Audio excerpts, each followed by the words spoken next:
ಎಲ್ಲ ನಮ್ಮಂಥವ್ರಿಗೆ ಆಗುತ್ತೆ. ಹಾಂ, ಈ ಪುಣ್ಯ ಶಿವನಿಗೆ ಏನಾದರೂ ಆದರೆ ಸಾಕು ಅಂತ ನಾನು ಕಾಯ್ತಾ ಇದ್ದೀನಿ. ಆದರೆ ಅದು ಆಗಂಗೆ ಇಲ್ಲ.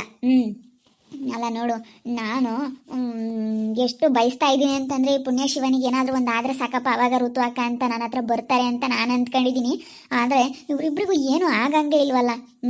ಇವರಿಬ್ರು ಜಗಳ ಆಡಬೇಕು, ಇವರಿಬ್ಬರು ಸರಿಯಾಗಿ ಇದಾಗಬೇಕು. ಹಂಗಾಗಿ ನನ್ನ ಹತ್ರ ಬರಬೇಕು ಋತು ಅಕ್ಕ ಅಂತ ನನ್ನ ಹತ್ರ ಬರಬೇಕು ಅಂತ ನಾನು ಅಂದ್ಕೊಂಡಿದ್ದೀನಿ. ಆದರೆ ಇವ್ರಿಗೇನು ಆಗಂಗೆ ಇಲ್ವಲ್ಲ. ನಾನು ಅಂದ್ಕೊಂಡಿದ್ದೆ ಒಂದು, ನಾನು ಆಗದೆ ಒಂದು. ಬರೀ ನಮ್ಮಂಥವ್ರಿಗೆ ಕೆಟ್ಟದ್ದಾಗ್ತೈತೆ. ಹೋಗತ್ಲೆ. ಈ ಕತೆ ಅರ್ಥ ಏನು ಅಂತಂದರೆ, ನಾವು ಒಬ್ರಿಗೆ ಒಳ್ಳೇದು ಬಯಸಿದ್ರೆ ನಮ್ಮ ಮನಸ್ಸು ಯಾವ ಥರ ಈ ಆಲೋಚನೆ ಮಾಡುತ್ತೆ, ನಮ್ಮ ಮನಸ್ಸು ಯಾವ ಥರ ಇರುತ್ತೆ ಆ ಥರ. ಇವಾಗ ಈ ಋತು ಈ ಪುಣ್ಯ ಶಿವನಿಗೆ ಕೆಟ್ಟದ್ದು ಬಯಸ್ತಾ ಇರೋದ್ರಿಂದನ ಇವಾಗ ಇವರಿಗೆ ಏನೆಲ್ಲ ಕೆಟ್ಟದ್ದಾಗ್ತಾ ಇದೆ ಅಂತ ನಾವು ಒಬ್ರ ಬಗ್ಗೆ ಯೋಚನೆ ಮಾಡ್ದಲೆ ನಮ್ಮ ಬಗ್ಗೆ ನಾವು ಒಳ್ಳೇದು ಯೋಚನೆ ಮಾಡ್ಕೊಂಡು ನಮ್ಮದು ನಾವು ನೋಡ್ಕೊಂಡಿದ್ಬಿಟ್ರೆ ಖಂಡಿತ ಒಳ್ಳೇದಾಗುತ್ತೆ. ನಾವು ಇನ್ನೊಬ್ರು ನೋಡಿ ಇನ್ನೊಬ್ರಿಗೆ ಕೆಟ್ಟದ್ದು ಬಯಸಿ ಇನ್ನೊಬ್ರು ಹಾಳಾಗೋಗ್ಲಿ ಅಂತಂದರೆ ಅದು ನಾವೇ ಹಾಳಾಗೋಗೋದು ಖಂಡಿತ. ಈ ವಿಡಿಯೋ ಅರ್ಥ ಆಗಿರುತ್ತೆ ಅಂತ ಅಂದ್ಕೊಂಡಿರ್ತೀನಿ. ಈ ಪುಣ್ಯ ಶಿವಾನಿಗೆ ಏನಾದರೂ ಆದರೆ ಸಾಕು, ಜಗಳ ಮಾಡ್ಕೊಂಡು ಇಬ್ರು ನನ್ನ ಹತ್ರ ಬರ್ತಾರೆ ಅಂತೇಳಿ ಋತು ತುಂಬ ಕಾಯ್ತಾ ಇದ್ದಾಳೆ ಅಲ್ವಾ. ಆದರೆ ಇವಾಗ ಗಂಡ ಎಂಥ ಕೆಲಸ ಮಾಡ್ತಾವನೆ, ಗಂಡನ ವಿಚಾರ ಇವಾಗ ಋತುಗೆ ಗೊತ್ತಾಗುತ್ತೆ. ಆವಾಗ ಯಾರಿಗೆ ಕೆಟ್ಟದ್ದಾಯಿತು? ಈ ಋತು ಪುಣ್ಯ ಶಿವಾನಿಗೆ ಬಯಸಿರೋ ಅಂಥದ್ದು ಇವಾಗ ಇವಳಿಗೆ ರಿವರ್ಸ್ ಆಯ್ತಾ ಅಲ್ವಾ. ಹೀಗೆ ನಮ್ಮ ಜೀವನದಲ್ಲೂ ಆಗಿರ್ಬೋದು, ನಾವು ಇನ್ನೊಬ್ರ ಬಗ್ಗೆ ಯೋಚನೆ ಮಾಡ್ದಲೆ ಇನ್ನೊಬ್ರಿಗೆ ಕೆಟ್ಟದ್ದು ಬಯಸ್ದಲೇ ನಾವು ಒಳ್ಳೇದು ಬಯಸೋದು. ಈಗ ಯಾರೇ ಅವರು ಮುಂದೆ ಹೋದ್ರೂ ಅವ್ರ ಪಡೆಗೆ ಅವ್ರು ಚೆನ್ನಾಗಿರ್ತಾರೆ ಬಿಡಿ, ಅದನ್ನು ಚಿಂತೆ ಮಾಡಬಾರ್ದು. ಹೆಂಗೋ ಯಾರೋ ಒಂದು ಒಳ್ಳೇದು ಮಾಡ್ತಾ ಇದ್ದಾರೆ, ಒಳ್ಳೆ ಕೆಲಸ ಮಾಡಿ ಮುಂದೆ ಬಂದಿದ್ದಾರೆ ಅಂತಂದರೆ ಸರಿ, ಚೆನ್ನಾಗಿರಲಿ, ದೇವ್ರು ಒಳ್ಳೇದು ಮಾಡಿದ್ದಾನೆ, ನಾವು ಅವ್ರ ಥರನೇ ಮಾಡಬೇಕು. ನಾವು ಏನಾದರೂ ಒಂದು ಸಾಧನೆ ಮಾಡಬೇಕಪ್ಪ. ನೋಡು, ಯಾರೋ ಏನೋ ಒಂದು ಮನೆ ಕಟ್ಟಿದ್ರು, ಬಿಡು ಹೆಂಗೋ ಕೊಟ್ಟಿದ್ದಾರಲ್ಲ, ಚೆನ್ನಾಗಿರಲಿ, ದೇವ್ರು ಹೆಂಗೋ ಅವ್ರಿಗೆ ಅದೃಷ್ಟ ಕೊಟ್ಟಿದ್ರು, ಹೆಂಗೋ ಚೆನ್ನಾಗಿದ್ರೆ ಸಾಕು. ಯಾರೋ ಒಬ್ರು ಏನೋ ಒಂದು ಕೆಲಸ ಮಾಡಿ ಬಿಸ್ನೆಸ್ ಮಾಡಿ ಮುಂದೆ ಹೋಗ್ತಾ ಇದ್ದಾರೆ, ಸರಿ ಓಕೆ ಚೆನ್ನಾಗಿರಲಿ ಅಂತೇಳಿ ನಾವು ಅಂದ್ಕೊಂಡ್ರೆ ಅದು ನಮ್ಗೆ ಒಳ್ಳೇದಾಗುತ್ತೆ. ಅವ್ರು ನೋಡಿ ನಾವು ಹೊಟ್ಟೆ ಊರ್ಕೊಳ್ಳೋದು, ಅವ್ರನ್ನ ಹಾಳು ಮಾಡೋದಕ್ಕೆ ಪ್ರಯತ್ನ ಮಾಡೋದು, ಇದೆಲ್ಲ ಮಾಡಿದ್ರೆ ಯಾವತ್ತೂ ದೇವ್ರು ನಮ್ಗೆ ಒಳ್ಳೇದು ಮಾಡಲ್ಲ. ನಾವು ಯಾರಿಗೆ ಹೆಂಗೆ ನಮ್ಮ ಮನಸ್ಸು ಹೆಂಗೆ ಯಾವ ಥರ ಆಲೋಚನೆಗಳು ಮಾಡುತ್ತೆ ಆ ರೀತಿ ಹೋಗ್ತಾ ಇರುತ್ತೆ. ಅದಕ್ಕೆ ಯಾರೇ ಆಗಿರಲಿ, ವಿಡಿಯೋ ನೋಡ್ತಾ ಇರೋಂಥವ್ರು ಯಾರಿಗೇ ಆಗಲಿ ಒಳ್ಳೇದು ಬಯಸಿ, ನಿಮಗೆ ಖಂಡಿತ ದೇವ್ರು ಒಳ್ಳೇದು ಮಾಡ್ತಾನೆ ಅಂತ ಈ ವಿಡಿಯೋನ ಅರ್ಥ ಹೇಳ್ತಾ ಇದ್ದೀವಿ. ಯಾಕಂದರೆ ಈ ವಿಡಿಯೋದಲ್ಲಿ ಏನು ಅರ್ಥ ಇದೆ ಅಂತ ಕೆಲವರೆಲ್ಲ ಕೇಳ್ತಾ ಇರ್ತೀರ, ಕಮೆಂಟ್ ಮಾಡ್ತಾ ಇರ್ತೀರ. ಆಳವಾಗಿ ಈ ಕಥೆನ ನೋಡೋ ಅಂಥವ್ರು ತುಂಬ ಚೆನ್ನಾಗಿ ಅರ್ಥ ಮಾಡ್ಕೊತಾರೆ. ಈಗ ಈ ಕಥೆನ ನೋಡೋದೇ ಅರ್ಗ ಬರ್ಗ ನೋಡ್ಬಿಟ್ಟು ತಿಳ್ಕೊಂಡಲೇ ಏನೇನೋ ಮಾತಾಡ್ಬಿಡ್ತಾರೆ ಕೆಲವರೆಲ್ಲನ, ಏನೇನೋ ಹೇಳ್ತಿರ್ತೀರ. ಅದಕ್ಕೆ ಕತೆ ಬಗ್ಗೆ ಸ್ವಲ್ಪ ಅರ್ಥ ಹೇಳ್ದೆ. ಇವಳು ಬೇರೆ ಗೊತ್ತಾಳೆ, ಆಗಲ್ಲ. ಪುಣ್ಯಕ್ಕ, ಶಿವನಿಯಕ್ಕ, ಪುಣ್ಯಕ್ಕ ಇದ್ದೀರಾ ಒಳಗಡೆ? ನಾನು ನೋಡ್ಲಿ ಅಂತ ಇನ್ನೂ ಬರ್ತಾ ಇದ್ದಾಳೆ. ನಂಗೆ ಪುಣ್ಯಕ್ಕ ಶಿವನಿಯಕ್ಕ ಅನ್ಕೊಂಡ್ರಿ. ನಾನು ಈ ಮನೆಗೆ ಬಂದರೂ ಸಹಿಸ್ಕೊಳ್ಳಲ್ಲ, ಪಿಟಿ ಪಿಟಿ ಪಿಟಿ ಪಿಟಿ ಬೈಕೊಂಡು ಹೋಗ್ತಾಳೆ ಋತು ಅಕ್ಕ.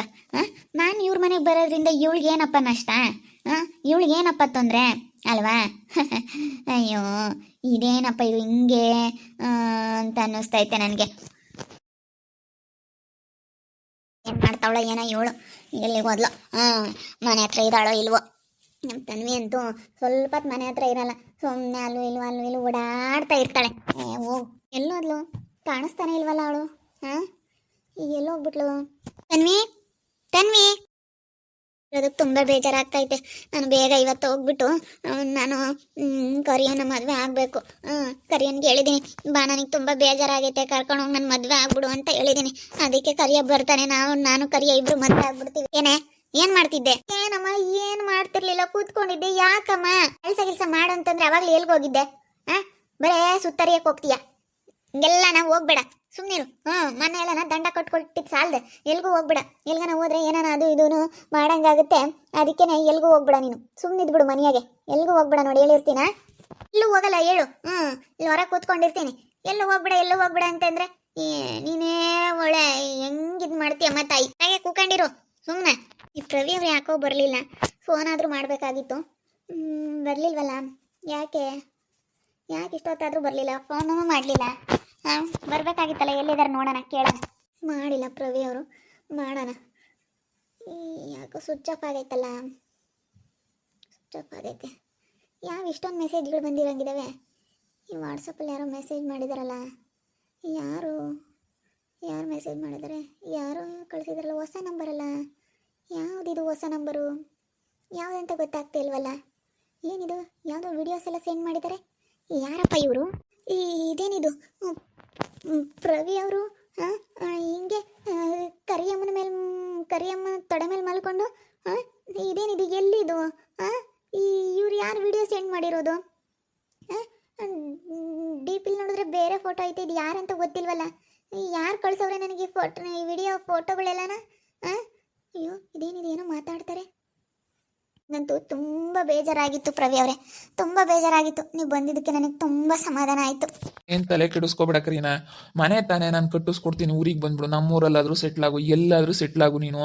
ನಾನು ಎಲ್ಲನ ನಾನು ನಿನಗೆ ಅನುಕೂಲ ಮಾಡ್ಕೊಂಡು ಕೊಡ್ತೀನಿ. ನೀನು ಏನಿದ್ರು ನಮ್ಮ ಊರಿಗೆ ಬಂದ್ಬಿಡು, ಸರಿನಾ? ನಾನೆಲ್ಲ ಮಾಡ್ಕೊಂಡು ಕೊಡ್ತೀನಿ, ನೀನು ಟೆನ್ಷನ್ ತಗೋಬೇಡ. ನೀವು ಇಲ್ಲಿಂದ ಹೋಗ್ತೀರಾ ಅಂತ ನನಗೆ ತುಂಬ ಬೇಜಾರಾಗ್ತೈತೆ. ಅಯ್ಯೋ ಹೆಂಗೆ ಬಿಟ್ಟಿರಲಿ ಅಂತ ಅನ್ನಿಸ್ತೈತೆ ಪ್ರವಿ ಅವರೇ ನಿಮ್ಮನ್ನ. ನಿಜ ನನಗೆ ತುಂಬ ಬೇಜಾರಾಗ್ತೈತೆ. ಇದೇನಪ್ಪ ಇದು? ಇಂಥ ವಿಡಿಯೋ ಕಳಿಸಿದ್ದಾರೆ, ಯಾರು ಕಳ್ಸವ್ರೆ? ಫೋನ್ ಮಾಡ್ತೀನಿ, ಯಾರಪ್ಪ ಕಳಿಸಿರೋದು? ಪ್ರವಿ ಇದೇನಿದು? ಇವರಿಬ್ರು ಸೇರ್ಕೊಂಡು ಇಂಥ ನನಗೆ ಅವತ್ತೇ ಅನುಮಾನ ಬಂದಿತ್ತು. ನಾನು ಹಂಗೆ ಅಂದ್ಕೊಂಡೆ, ಇವರೇನೋ ಮಾಡ್ತಾ ಇದ್ದಾರೆ ಇವರಿಬ್ರು ಅಂತ. ಎಂಥ ಕೆಲಸ ಆಯಿತು. ಹೋಗತ್ಲಾಗೆ ಹೊರಗೆ ಹೋಗಿ ಫೋನ್ ಮಾಡ್ತೀನಿ ತಡಿ. ಸರಿಯಾಗಿ ಕೇಳಲ್ಲ ಇಲ್ಲಿ, ಹೊರಗೆ ಹೋಗಿ ಫೋನ್ ಮಾಡ್ತೀನಿ. ಮಾನಸಂಗೆ ಇವತ್ತು ಬರೋದಕ್ಕೆ ಕೇಳಿದ್ದೀನಿ, ಬಂದ್ಬಿಡು ಮಾನಸ ಅಂತ ಹೇಳಿದ್ದೀನಿ, ಬರ್ತೀನಿ ಅಂತ ಹೇಳವಳೆ. ಅವಳು ಬಂದಾಗ ಶರತ್ ಕರೆಸ್ಬಿಟ್ಟು ಅವಳಿಗೂ ಒಪ್ಪಿಗೆ ಆಗ್ಬಿಟ್ರೆ ಅಷ್ಟಾಗ ಮದುವೆ ಮಾಡೋದು ಒಳ್ಳೇದು ಅಲ್ವಾ? ಅವ್ರ ಅಮ್ಮನ ಹತ್ರ ಅವಳಿಗೂ ಸಾಕಾಗ್ಬಿಟ್ಟೈತೆ. ಅವ್ರ ಅಮ್ಮ ಒಂಥರ ಏನಾದರೂ ಒಂದು ಆಗ್ಲಲ್ಲ ಬೈತಾ ಇರ್ತಾರೆ. ಅವಳು ಹಂಗಂತಾಳೆ, ಅಯ್ಯೋ ನಾನಂತೂ ಎಷ್ಟೊತ್ತಿಗೆ ಮದುವೆ ಆಗ್ತೀನೋ ಅಂತ ಅನ್ನಿಸ್ತೈತೆ ಕಣೆ ಅಂತ ಹೇಳ್ತಾವಳೆ. ಪಾಪ ಅವಳಿಗೆ ಓದೋದಕ್ಕೆ ಇಂಟ್ರೆಸ್ಟ್ ಇಲ್ಲ. ಅವಳಿಗೆ ಒಬ್ಬೊಬ್ರಿಗೆ ವಿದ್ಯೆ ಇರುತ್ತೆ, ಒಬ್ಬೊಬ್ರಿಗೆ ವಿದ್ಯೆ ಇರಲ್ಲ.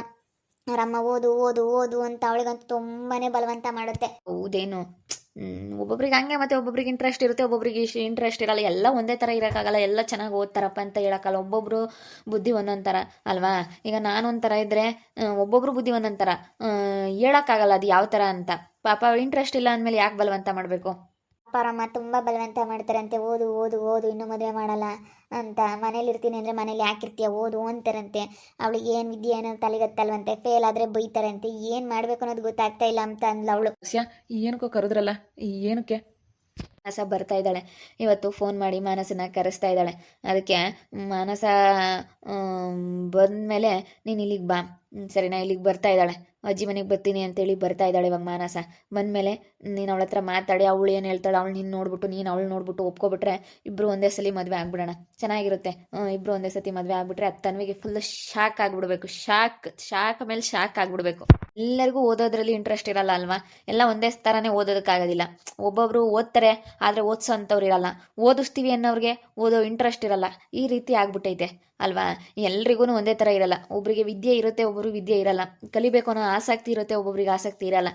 ಆ ಥರ ಒಬ್ಬೊಬ್ರಿಗೆ ಏನೇ ಅಂತಂದ್ರೂ ಇಷ್ಟ ಇರೋದಿಲ್ಲ ಓದೋದು, ಒಬ್ಬೊಬ್ರಿಗೆ ತುಂಬ ಇಷ್ಟ ಇರುತ್ತೆ. ಈ ಥರ ಎಲ್ಲ ಉಲ್ಟಾ ಪಲ್ಟಾ ಆಗುತ್ತೆ. ಎಲ್ಲ ಒಂದೇ ಸಮಕ್ಕೆ ಯಾವುದ್ರಲ್ಲೂ ಸರಿಸಮನಾಗಿ ಎಲ್ಲರಿಗೂ ಒಂದೇ ಥರ ಐತಪ್ಪ ಅನ್ನೋಂಥದ್ದಿಲ್ಲ. ಯಾವುದೇ ಆಗಿರ್ಬೋದು, ಎಲ್ಲ ಡಿಫ್ರೆಂಟ್. ದೇವ್ರು ಒಬ್ಬೊಬ್ರಿಗೆ ಒಂದೊಂದು ಥರ. ನೋಡ್ರಿ, ದೇವ್ರ ಸೃಷ್ಟಿ ಅನ್ನೋದು ಯಾವ ಥರ ಇದೆ ಅಂತ. ಒಬ್ಬರು ಒಂದೊಂದು ಥರ ಇರಲ್ಲ. ಒಬ್ಬರು ಬೆರಳುಗಳು ಒಂದೊಂದು ಥರ ಇಲ್ಲ. ಒಂದು ಕೂದಲು ಎಳೆಯಲ್ಲಾದ್ರೂ ಸ್ವಲ್ಪ ಚೇಂಜಸ್ ಇರುತ್ತೆ ಅಲ್ವಾ? ಎಲ್ಲ ಯಾವುದ್ರಲ್ಲೇ ಕೂದಲಾಗಿರ್ಬೋದು, ಕಣ್ಣಾಗಿರ್ಬೋದು, ಮೂಗಾಗಿರ್ಬೋದು, ಬಾಯಿ ಆಗಿರ್ಬೋದು, ಪ್ರತಿಯೊಂದು ಪಾರ್ಟ್ಸಲ್ಲಿ ದೇವ್ರ ಸೃಷ್ಟಿ ಅನ್ನೋದು ಯಾವ ಥರ ಇದೆ ಅಂತ ಅಲ್ವಾ? ಪ್ರಕೃತಿ ಯಾವ ಥರ ಹಿಂಗೆಲ್ಲ ಒಂಥರ ಬದಲಾವಣೆ ಅಲ್ವಾ? ಇದರಿಂದಲೇ ನಾವೊಂದು ನಂಬಿಕೆ ಅನ್ನೋದು ಇಟ್ಕೋಬೇಕು, ದೇವರೆಲ್ಲೋ ಒಂದು ಕಡಿಕಿದ್ದಾನೆ ಅಂತ. ಎಲ್ರಿಗೂ ಒಂದೇ ಥರ ಕೊಟ್ಟಿರಲ್ಲ ನೋಡಿ. ಯಾವುದೇ ಆಗಲಿ, ಓದೋದೇ ಆಗಿರ್ಬೋದು, ತುಂಬ ಚೆನ್ನಾಗಿ ಓದೋ ಅಂಥವ್ರು ಇರ್ತಾರೆ, ಓದಿ ಇಂಟ್ರೆಸ್ಟ್ ಇಲ್ಲದೆ ಇರೋರು ಇರ್ತಾರೆ. ಎಲ್ಲದರಲ್ಲೂ ಒಂದು ಸ್ವಲ್ಪ ಡಿಫ್ರೆಂಟ್ ಅನ್ನೋದು ಮಾಡಿರ್ತಾನೆ ದೇವರು. ಎಲ್ರಿಗೂ ಸ್ವಲ್ಪ ಡಿಫ್ರೆಂಟಾಗಿ ಏನಾದರೂ ಒಂದು ಇರುತ್ತೆ ಆ ಥರ ನೋಡಿ. ಅದಕ್ಕೇ ಇವಾಗ ಸ್ನೇಹ ಅಕ್ಕನ ಮಗಳು ಓದ್ತೀನಿ ಅಂತ ಓದಲ್ಲ ಅಂತ ಹೇಳ್ತಾವಳೆ. ಆದರೆ ಓದ್ರಿ ಅಂತೇಳಿ ಅವ್ರ ಅಪ್ಪ ಅವರಮ್ಮ ತುಂಬ ಬಲವಂತ ಮಾಡ್ತಾವ್ರೆ. ಅದಕ್ಕೇ ಇವಾಗ ಶರತ್ಗೆ ಮಾನಸನ್ನ ಮದುವೆ ಮಾಡಿಕೊಂಡ್ರೆ ತುಂಬ ಚೆನ್ನಾಗಿರುತ್ತೆ ಅಂತ ನಾವೆಲ್ಲ ತೀರ್ಮಾನ ತಗೊಂಡಿದ್ದೀವಿ. ಎಲ್ಲ ತೀರ್ಮಾನ ಮಾಡಿಕೊಂಡು ಇವಾಗ ಅವಳ ಹೆಸರು ಮಾನಸ, ಸ್ನೇಹ ಅಕ್ಕನ ಮಗಳ ಹೆಸರು ಮಾನಸನ ಶರತ್ಗೆ ಮದುವೆ ಮಾಡೋದಕ್ಕೆ ತುಂಬಾ ಪ್ರಯತ್ನ ಪಡ್ತಾ ಇದೀವಿ ನಾನು ಲಾಸ್ಯ. ಇಬ್ಬರು ಒಂದೇ ಸತಿ ಮದುವೆ ಆಗ್ಬಿಟ್ಟು ಆ ತನ್ವಿ ಮುಂದೆ ಬಂದು ನಿಂತ್ಕೊಬಿಟ್ರೆ ಫುಲ್ ಶಾಕ್ ಆಗ್ಬಿಡ್ಬೇಕು. ತನ್ವಿ ನೋಡ್ತಾ ಇರಿ, ಏನೇನಾಗ್ಬೋದು ಅಂತೇಳಿ ಮುಂದಿನ ಭಾಗದಲ್ಲಿ ನೋಡ್ತಾ ಇರಿ. ಹಾಗೆ ವಿಡಿಯೋ ಬಗ್ಗೆ ನಿಮ್ಮ ಅಭಿಪ್ರಾಯನ ಕಮೆಂಟ್ ಮಾಡಿರಿ. ಹಾಗೆ ವಿಡಿಯೋ ಎಷ್ಟಾಗಿದ್ರೆ ಲೈಕ್ ಮಾಡಿ, ಶೇರ್ ಮಾಡಿ. ಇನ್ನೂ ಯಾರು ನಮ್ಮ ಚಾನಲ್ ಸಬ್ಸ್ಕ್ರೈಬ್ ಮಾಡ್ಕೊಂಡಿಲ್ಲ ತಪ್ಪದೆ ಕೂಡಲೇ ಸಬ್ಸ್ಕ್ರೈಬ್ ಮಾಡ್ಕೊಳ್ಳಿ. ಹಾಗೆ ನಿಮ್ಮ ಫ್ಯಾಮಿಲಿ ಮೆಂಬರ್ಸ್ ಜೊತೆ ಆದಷ್ಟು ವಿಡಿಯೋನ ಶೇರ್ ಮಾಡಿ. ಓಕೆ ವೀಕ್ಷಕರೇ, ಧನ್ಯವಾದಗಳು.